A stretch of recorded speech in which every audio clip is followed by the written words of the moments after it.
That's just crazy talk, Al. Al? Al? We should go to the sheriff or call the FBI. Damn it, Barry, they'll kill her! This is not a goddamn debate, Barry. I'm going to Lover's Peak. He said to come alone. Okay then. I understand. But you're my best friend and I'm worried that you're not right in the head. Tell me what to do to help and I'll do it. You stay here, and if I'm not back by morning, call the cavalry.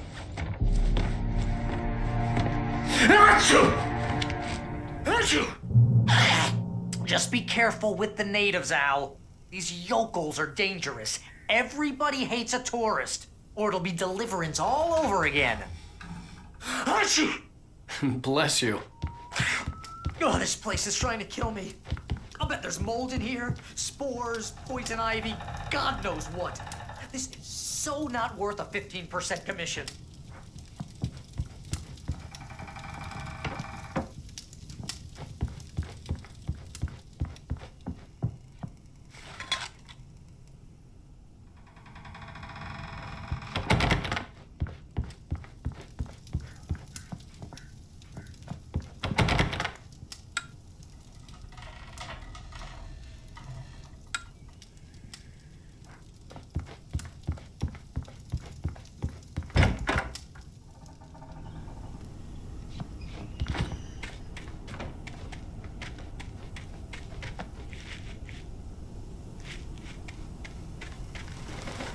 I'll wait here, Al. I'll hold down the fort. I'll be with you in spirit every step of the way, Al. Locking the door now.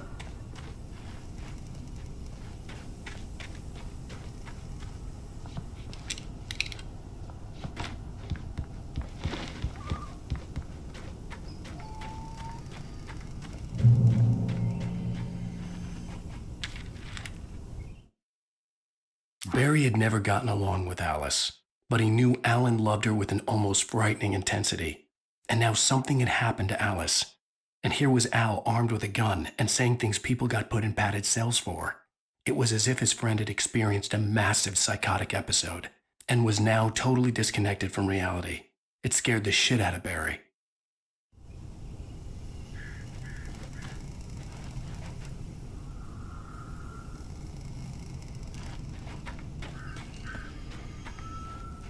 Barry had the keys to the car he rented. It wasn't a long walk to the visitor center, and it wouldn't be any use to me in the forest.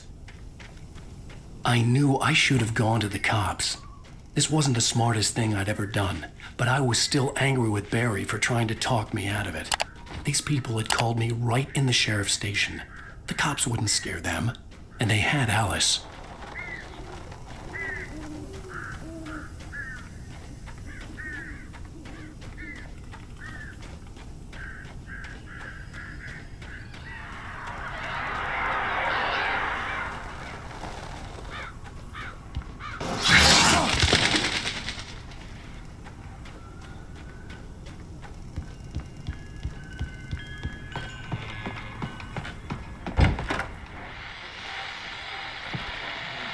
Welcome back to the show, folks. As promised, our very own Dr. Nelson has just parked his rear end in the studio. Doc, what's your Deerfest plan like?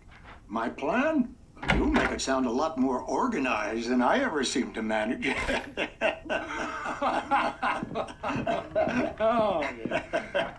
No plan, really. Just taking the atmosphere. I'm getting a little too rickety to do much more than that, you know. Oh, tell me about it. No sack race for us older gentlemen, huh? Yes, exactly, Pat.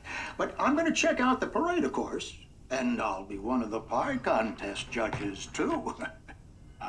Well, that takes a different kind of constitution. Oh, yeah. It's my kind of exercise. Now, Doc, seriously, you're in pretty good shape, though. You're the outdoors type. I know for a fact you're an avid fisherman. That's right. Matter of fact, just caught a heck of a largemouth bass early this morning. But you're not taking part in the fishing contest? No, not this year. See, Pat, I'm just not that competitive anymore. Now I just like to take my time and enjoy the peace of it. It's no fun if I need to worry about what I'm catching, you know? Well, considering your track record, The participants are probably pretty happy you feel that way. Well, Pat, that's kind of you to say.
Crime and punishment.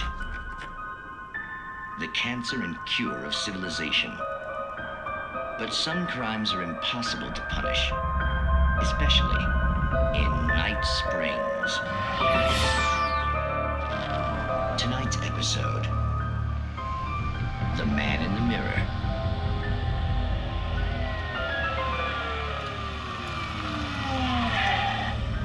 He's inside, Agent. He's a weird one.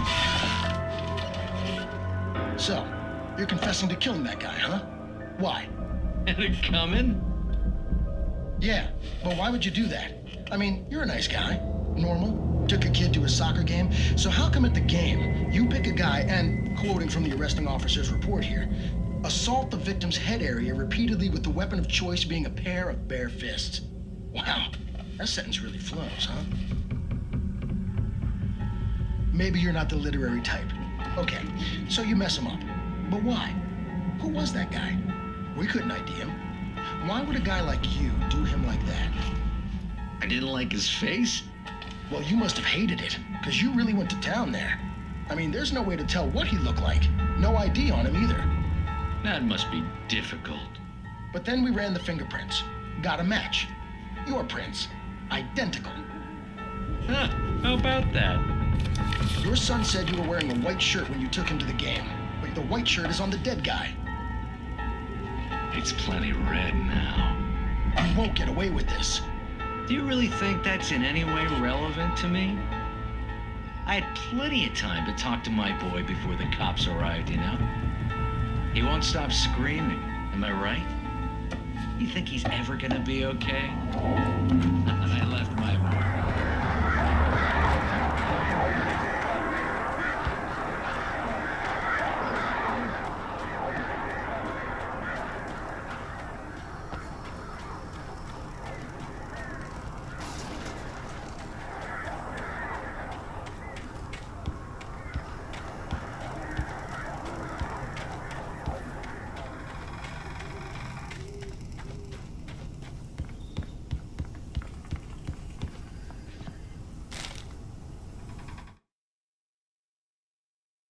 Rose knew that Rusty was in love with her, and she liked him too. She liked him a lot.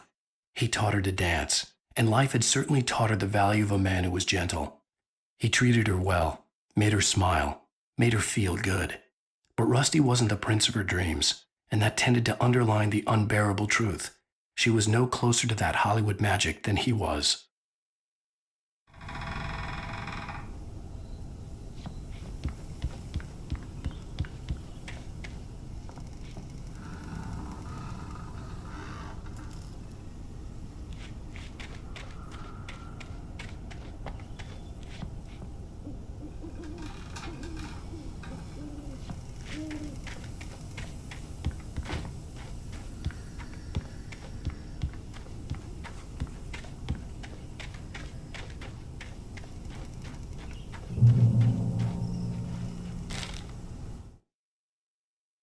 The air in the visitor center was heavy with an awful smell, as if some rotten drowned thing had crawled up from its grave. Rusty kept coughing blood. My eyes were drawn to the twisted shape of his broken leg. The attack had been vicious. Max whined in his cage. Rusty's eyes were wild with fear and terror. He gasped.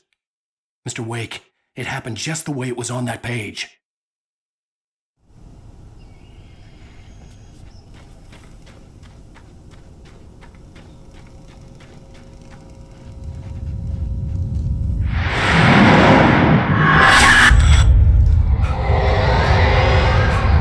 Vision left me weak. This was no head injury. No! Rusty, hang on! Oh God! I'm coming! Please, help me! Anybody? Help me! Help me! Can you hear me? Anyone? Please help! Hello? Back here. I'm back here. Mr. Wake? Oh, hell. It happened just the way it was on that page. I found. Came true. It knew. So dark. It'll come back for me. You must. The lights. In the office. I have the key.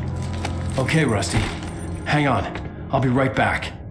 Whatever did this couldn't be far. Rusty had found a page from the manuscript. It would help me understand what had happened.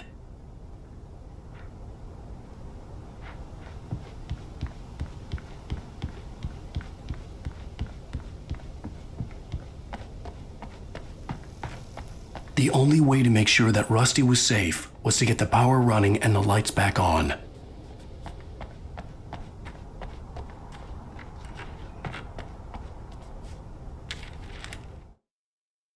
The visitor center was sturdy, but the impact turned the front of the building into splinters. Rusty was thrown across the lobby like a rag doll and hit the far wall hard. It didn't hurt until he tried to move and saw his leg bend the wrong way, felt the broken ribs stabbing him on the inside. Rusty howled in pain and fear, suddenly afraid to die alone.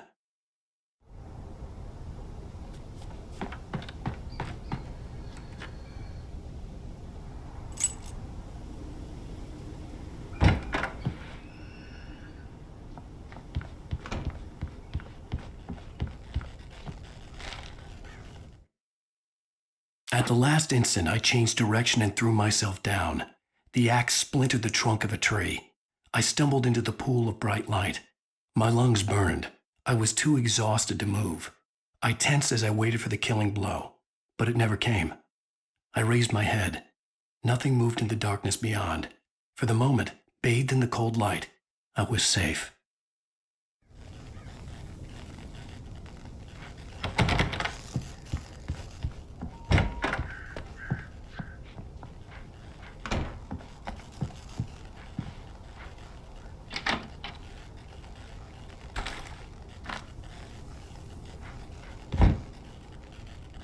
I was too late. Someone had destroyed the circuit breaker. There was no way to get the lights back on.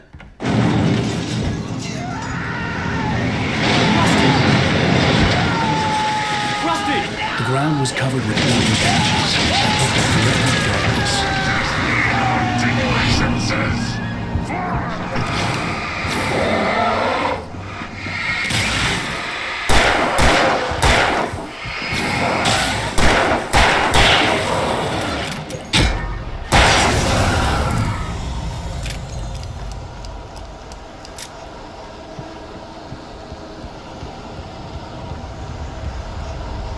Something had torn a mammoth-sized hole in the wall.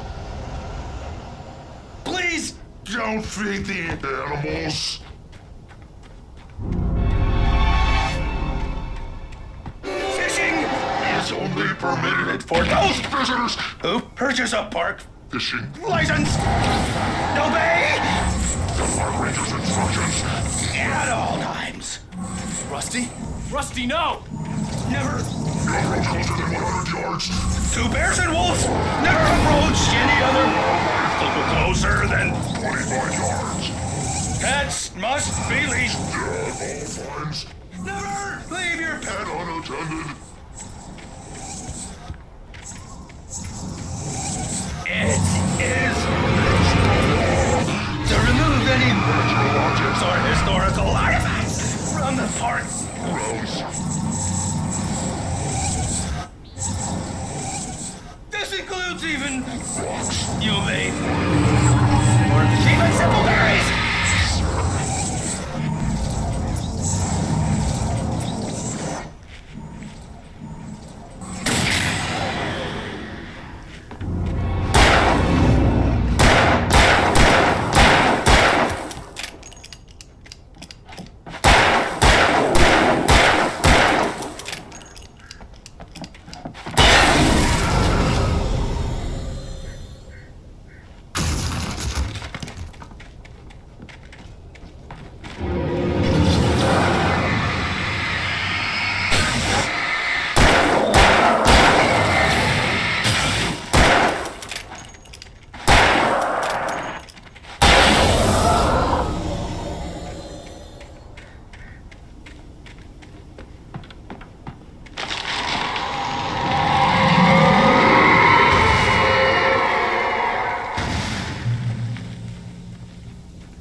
Forget about it, Barry. It's just me going crazy.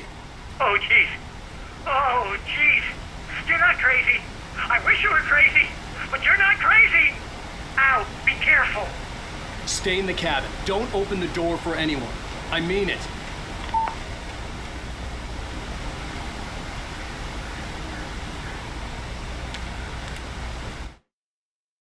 In that last instant of consciousness, Rusty thought about Rose. He was older than she was. Rose was barely out of her teens, but she made him feel young and forget what a train wreck his long-dead marriage had been. He still wore the ring. He'd been waiting for her to tell him to take it off. Now she never would.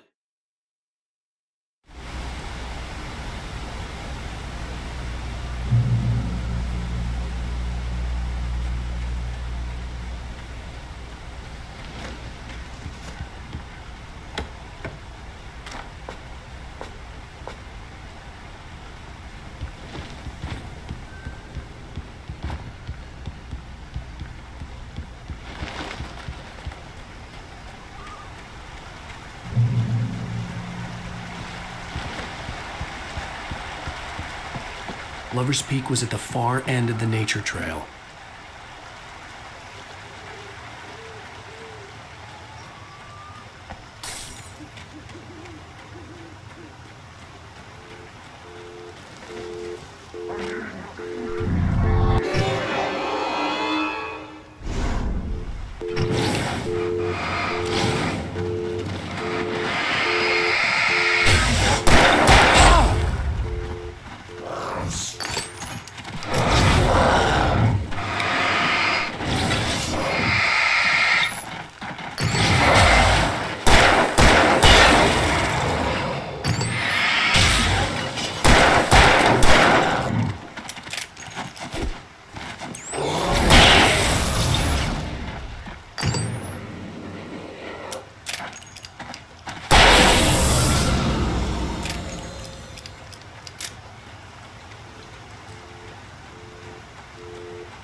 I turned the corner, afraid of what the flashlight's beam might reveal.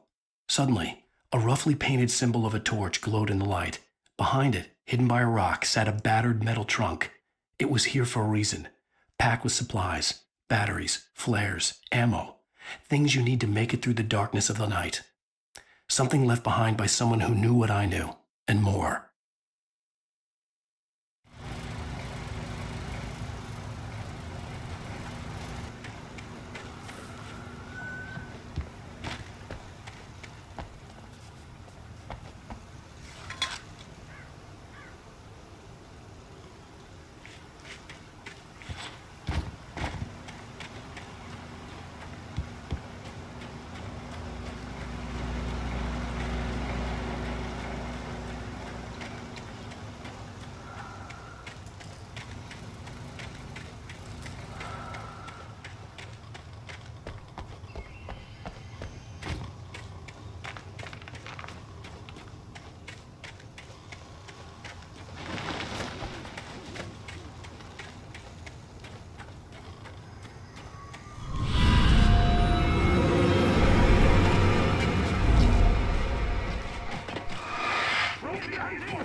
Agent Nightingale didn't want to be in Bright Falls. These little communities revolted him, and he didn't like the trees or the coffee. He now knew that impossible horrors lurked behind the storefronts and smiles. He desperately wanted to turn the car around and just drive until he passed out or ran out of road and booze. But he had a job to do. He had a rider to catch, at any cost.